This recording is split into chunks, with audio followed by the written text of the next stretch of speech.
সুন্দর সুন্দর করে মানে কথা কইনা করে ব্লগ করে। আচ্ছা আমি যে তোমাকে বাড়িতে আইছি, ধরো আমি তোমার মামা লাগি, ঠিক আছে? তুমি এই হিসাবে হিন্দিতে কওছে যে আজকে মামা আমাকে বাড়িতে আইছে, হিন্দিতে কও সুন্দর করে।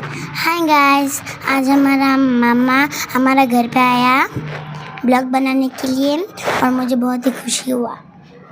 গাইস দেখেন, মানে ভিডিও যদি শেয়ার করেন আর তো আর আপনার খোঁজ যাবো না, এইরকম ভিডিও শেয়ার করার দরকার আছে। আমাকে সমাজ আমাকে চান্স করুন লাগবো। আজকে আমাকে বইপুলাহান কিনা যারা ইয়ং জেনারেশন, যারা ভবিষ্যতে ভালো কিছু করবো, এই যখনই গিয়া মানে অরে দেখে যাতে আরও দশে শিখতে পারে, সবাই যাতে মানে এটা সচেতন হয় যে গার্জেনও অ্যাক্টিভ না থাকলে কিন্তু প্ল্যান কিনে এত আইগা যাইতে পারে না। আপনার পয়সা আছে, আপনি ভালো স্কুলে দিলেন, স্কুলে কী ধরনের লেখাপড়া করাতেছে অনেক লক্ষ্য রাখুন রাখবো। তার বাদেও বাড়িতে সবচেয়ে বড় কথা হলো কি, মা যে মা আছে, চাই ছেলে হোক চাই মেয়ে হোক, এই মাটার নিশ্চয়ই গুরুত্ব রাখার দরকার, যাতে প্ল্যান পড়ে না কি করে আর কিভাবে মানে ট্রেনিং করতেছে, মায়ের ফোকাসটা রাখা লাগে আর কি।